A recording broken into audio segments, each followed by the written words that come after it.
Okay जी, तो second chapter N ant हिल kitchen garden. ठीक है, तो हम इसके बारे में पढ़ेंगे। किचन गार्डन बेसिकली क्या होता है, जहाँ पे सब्जियाँ वगैरह उगाई जाती हैं खाने के लिए, है ना। एंट हिल मतलब क्या होता है, एंट का हिल मतलब उसका जो रहने वाला जो जगह होता है उसी को ही हम बोलते हैं, है ना। यहाँ पे आप देख सकते हो ये जो चींटियाँ हैं, ठीक है, तो उसके रहने का जो घर बनता है ना, ये वाला, इसी को बोलते हैं एंट हिल। Ants are diligent and meticulous, but when we see an ant do we admire it। तो हमको पता है जो एंट्स होते हैं ना, वो बहुत सारे मुश्किल परिस्थितियों से गुजरते हैं लेकिन फिर भी अपना काम करते रहते हैं। तो क्या हम कभी भी उन चींटियों को देखते हैं तो उनकी तारीफ करते हैं इन सब चीज़ों के लिए। Read and know about an ant hill, तो हम ये सब पढ़ेंगे ये चैप्टर में और इन सब के बारे में समझेंगे कि इस घर के अंदर में आखिर होता क्या है ना, चींटियाँ क्या करती हैं। Nothing else than kitchen gardens are quite commonly made underground or at the back of an ant hill। ठीक है, तो जो भी इस एंट हिल होता है, इस चींटी के रहने वाला घर होता है, तो उसके नीचे में क्या बनाया जाता है, बेसिकली एक किचन गार्डन बनाया जाता है जहाँ पर क्या होता है, खेती किया जाता है। कौन करेगा, यही चींटियाँ करेंगी। तो वो क्या क्या उगाती हैं इसके बारे में हम सीखेंगे। It often happens that ants bring round leaf bites। ठीक है, तो वो छोटे छोटे जो पत्तियाँ होती हैं ना, उसको गोल गोल काट करके ले आते हैं। दे डोंट ईट दैम, तो वो उनको खाती नहीं है। दो बट ग्राइंड दैम अप, तो उनको चबाती हैं, है ना। And finally use them as a field for showing a particular fungus, तो वो गीला गीला हो जाता है चबाएंगे तो, है ना, फिर उसको उगल देती हैं। और बेसिकली वो जो पत्ते होते हैं ना, उनके ऊपर वो लोग कुछ कुछ ना फंगस लगाते हैं, कवक, है ना, जिसकी खेती करते हैं वो लोग उसके ऊपर में। तो पत्ता ना बेसिकली क्या काम करता है, खेत जैसे काम करता है। माफ़ी चाहूँगा, मुंह में दिक्कत की वजह से फिर से नहीं बोल पा रहा हूँ। तो वो पत्ते के ऊपर में ही वो लोग कुछ कवक या कुछ जो फंगस है उसको उगाते हैं, ठीक है। और वो जो फंगस है उनको ऑलरेडी मिल जाता है कहाँ पे, उसी एंट हिल में, इसी एंट हिल में। Such kitchen gardens are made in moist and warm places so the fungi start growing very fast. तो ये जो किचन गार्डन होते हैं ना, इसको ऐसी जगहों पर बनाया जाता है जहाँ पे थोड़ा सा नमी हो, थोड़ा सा पानी का मात्रा हो। क्योंकि ये ना ऐसी जगहों पर क्या होता है, थोड़ा बहुत गर्मी हो तो ऐसी जगहों पर जल्दी उगते हैं। As they grow over the fungi are covered with clear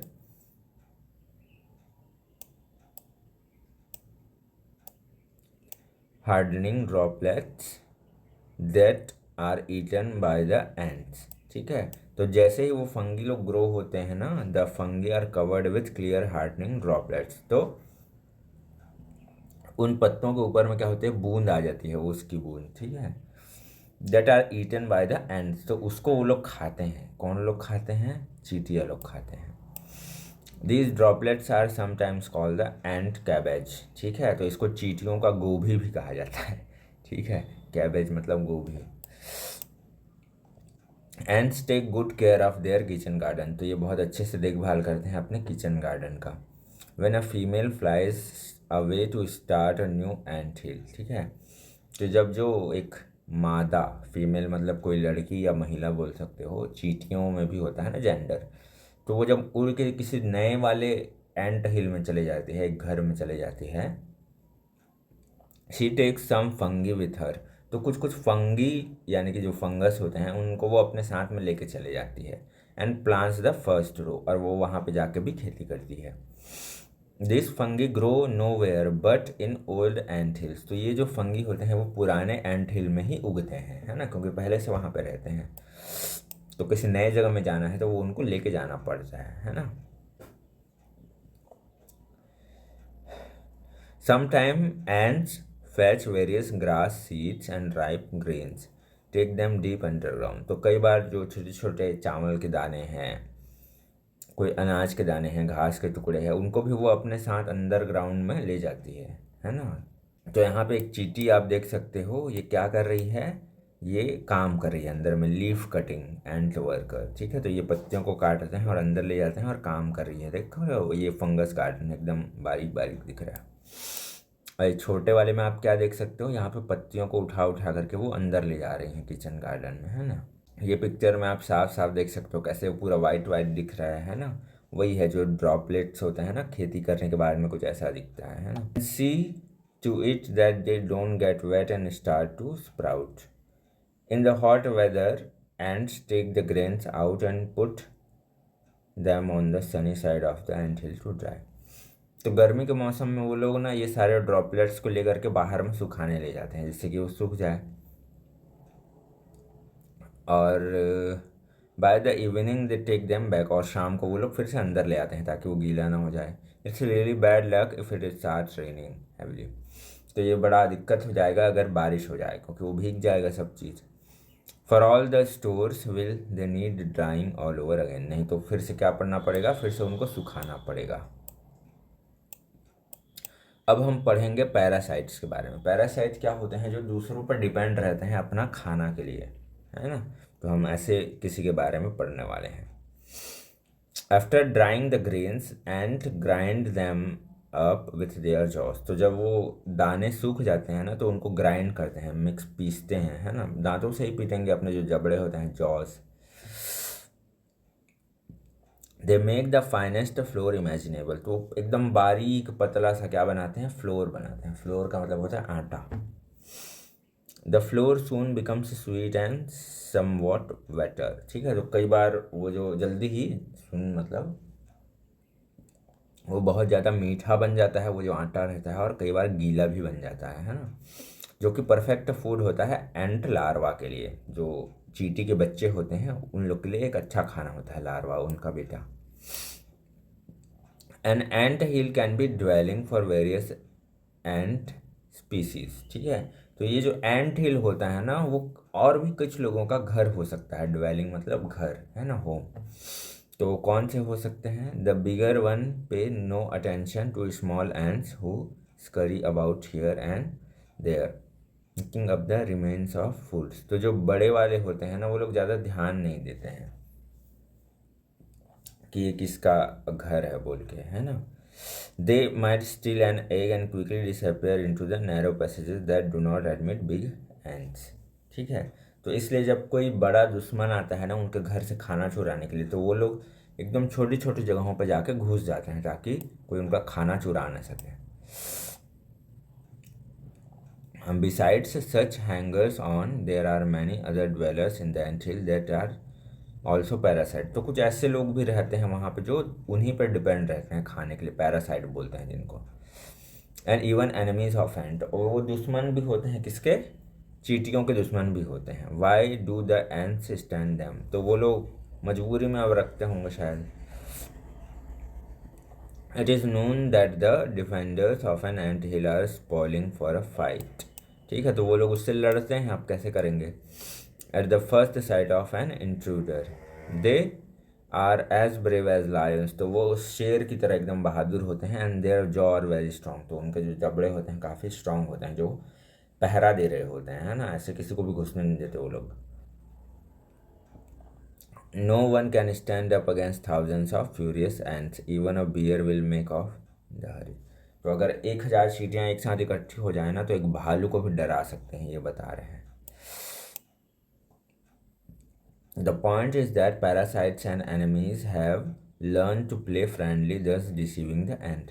तो अब क्या हुआ है, कुछ ऐसे दुश्मन लोग हैं, कुछ ऐसे पैरासाइट लोग हो गए हैं, तो वो लोग ना चींटियों को धोखा देना सीख गए हैं।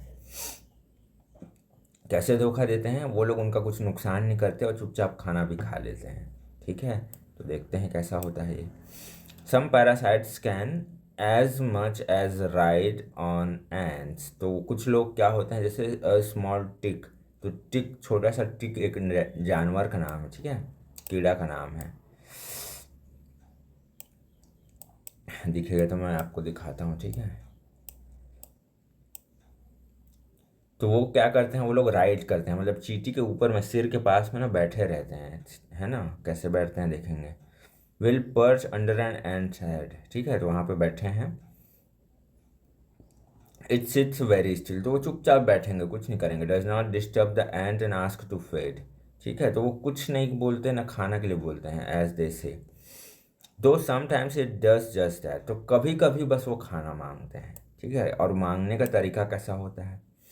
As the tick gets hungry, जब भी उसको भूख लगती है उस टिक को, it starts to stroke the ants head with two four legs, तो उसके दो पैर होते हैं टिक के, तो चींटी के सिर को ऐसे ऐसे करते हैं दोनों पैर से, ठीक है।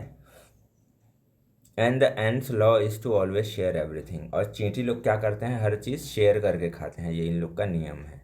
If a hungry ant meet a fed one, it will stroke its head with its antenna and the fed ant will promptly give out a sweet drop. तो जैसे कोई भूखी चींटी आती है और वो पास में आकर के सामने वाली चींटी की जो सिर है ना उसको ऐसे ऐसे स्क्रैच करती है, तो जो जिसका पेट भरा होगा ना जिस चींटी का, और उसके पास में खाना होगा, तो वो ज़रूर क्या होगा, खाना को शेयर करेगी और छोटा सा ड्रॉपलेट निकाल के दे देगी। तो ये नियम है, तो इस नियम को वो जो टिक लोग हैं ना वो लोग जानते हैं। So it will do so even if it does not want to, ठीक है। तो वो अगर नहीं भी चाहेगा ना, जिसका पेट भरा है, तो उसको वो देना पड़ेगा, क्योंकि वो उनका अब नियम बन गया है कि जब भी कोई सिर को ऐसे ऐसे करेगा तो खाना देना पड़ेगा। ये जो छोटा सा कीड़ा जैसे दिख रहा है ना, यही है टिक, ठीक है। तो ये यहीं पे छोटा सा रह जाता है। When it meets another fed ant, it will get some more food, ठीक है। तो ऐसे करके वो जो टिक लोग हैं खाना खाते रहते हैं। This is a very wise law for it takes care of the weak and the hungry, तो ये बड़ी अच्छी बात है कि कमज़ोर लोगों की मदद करना भी जानते हैं चींटी लोग, है ना। And the sly tick turns, और जो ये कुछ अजीब से जानवर हैं ये टिक लोग हैं, ये लोग फ़ायदा उठा लेते हैं इस अच्छी चीज़ का। When it strokes an ant's head for its foreleg, the ant believes then to be some hungry ants, antenna quickly drops off, ठीक है। तो यहाँ पे वही बताया कि जब भी कोई टिक ना ऐसे ऐसे करता है तो उसको लगता है कि कोई चींटी आई है, उसको पता नहीं चलता बेचारी को, है ना, क्योंकि वो लोग परेशान नहीं करते ना, चुपचाप बैठे रहते हैं। तो जब भी कोई टिक ऐसे ऐसे करता है ना, उसको लगता है कोई चींटी आई है जो भूखी है, तो इसलिए वो खाना दे देती है हमेशा। तो ऐसे जो टिक लोग होते हैं ना, इसी को बोलते हैं पैरासाइट, क्योंकि ये लोग चींटी पर डिपेंड हो गए हैं खाने के लिए। If two ticks should climb upon an ant, they see it that the balance is kept even, or else they might be stumble. So they take their seats symmetrically and each to disturb as possible, ठीक है। तो जब एक से ज़्यादा टिक एक चींटी के ऊपर में बैठते हैं ना, मतलब दो टिक बैठे हैं, तो दोनों टिक ना ध्यान रखेंगे जो कीड़े होते हैं कि बैलेंस बना रहे, चींटी को परेशानी नहीं होना चाहिए, ठीक है। तो बैलेंस बना के बैठते हैं वो लोग अच्छे से। Sometimes an ant can happen to carry as many of as 6 riders, तो कई बार ऐसा होता है कि एक चींटी के ऊपर में 6 टिक्स भी बैठ सकते हैं, ठीक है। So they will all sit evenly and taking care of the balance and the ant will feed this mob of fingers. तो इस तरह से वो सारी जो टिक्स होते हैं उन सब का पेट भरती है कौन, ये जो एंट होती है, ये चींटियाँ। तो इस तरह से चैप्टर में हमने चींटियों के बारे में देखा, उनके किचन गार्डन के बारे में देखा, टिक के बारे में देखा, है ना। यहाँ पे एक और जानवर है उसके बारे में हम देखते हैं। तो ये बेसिकली चींटियों का दुश्मन है जिसका नाम क्या है, टामांजुआ एंट ईटर। तो देखो एंट ईटर मतलब चींटी को खाने वाला बोलते हैं इसको। इसका जो सामने सूंड जैसा दिख रहा है ना, हाथी के सूंड जैसा, तो यहाँ से वो उसको खा लेता है, ठीक है। तो चींटियाँ लोग इससे डरते भी हैं कई बार, है ना। तो ये चैप्टर फिनिश होता है, इसके क्वेश्चन आंसर देखते हैं। What do the ants do with the leaf bytes, तो जो पत्ती के छोटे छोटे टुकड़े होते हैं उसका चींटियाँ क्या करती हैं, वो उनको पीसती हैं, ग्राइंड करती हैं, है ना। दे ग्राइंड दैम, पीसती हैं उनको, च्यू दैम, चबाती हैं उनको, and use them for growing a fungus, तो उनको एक फंगस उगाने के लिए हेल्प लेती हैं, फॉर अ पार्टिकुलर काइंड, एक विशेष तरह का।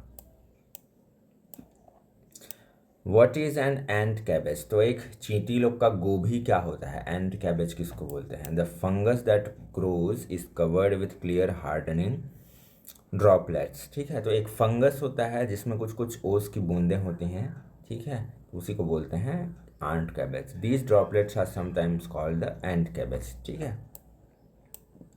How do the ants store grains, तो वो दानों को, कुछ भी अनाज के दाने हैं, उनको कैसे एकत्रित करके रखती हैं चींटियाँ? Store the grains.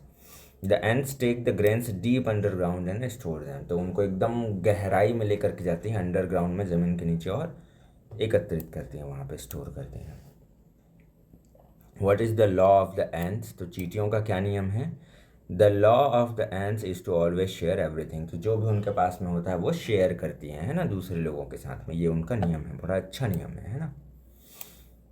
How does the hungry tick get food from an ant? तो वो जो हंग्री टिक होता है, छोटा सा पैरासाइट होता है टिक, तो वो भूखा रहता है, तो वो खाना कैसे लेता है चींटी से? As the tick gets hungry, तो जब उसको भूख लगती है, it start to stroke the ants head with its 2 4 legs. तो जो सामने के 2 पैर होते हैं उनसे चींटी के सिर को खुजाता है। The ant believes is to be some hungry ants. तो चींटी को लगता है कि सामने कौन आया है? एक भूखी चींटी आई है ना, जिसको भूख लगी है। And quickly gives out a sweet drop. ठीक है, तो वो उसको खाना, स्वीट ड्रॉप, बाहर निकाल के दे देती है, तो इस तरह से वो खा लेता है। Why are the ticks called a mob of swindler? तो उसको मॉब ऑफ स्विंडलर क्यों कहा गया है, उस छोटे से टिक को? They are called a mob of swindler because at times there can be as many 6 ticks riding on an ant. क्योंकि एक चींटी के ऊपर में कई बार ऐसा हो सकता है कि 6 टिक्स सवार हो सकते हैं। सिटिंग इवनली, तो वो बराबर तरीके से बैठते हैं। Maintaining the balance and fooling the ant to feed them. और वो बेवकूफ़ बनाते हैं चींटी को, जिससे कि वो उनको खाना भी देते रहे। ठीक है, तो इसीलिए इसको क्या कहा गया है? मॉब ऑफ स्विंडलर्स, यानी कि शायद धोखा देने वालों का समूह बोल रहा होगा। तो ये बाकी के क्वेश्चंस आप देख लेना, ये सिनोनिम्स हैं basically. Make good use of an opportunity, अवसर का फ़ायदा उठाने को क्या बोलते हैं? एडवांटेज बोलते हैं। वन हु चीट समवन, जो किसी को धोखा देता है उसको क्या बोलते हैं? स्विंडलर बोलते हैं, है ना, जैसे हमने पढ़ा। तो यहाँ पर टिक को क्या बोला गया था? Swindler. A person who goes in forcibly illegally, उसको क्या बोला जाता है? Intruder. Exactly the same on each side, symmetrically बोला जाता है। बाकी के क्वेश्चन प्लीज़ आप लोग स्क्रीनशॉट करके ले लीजिए।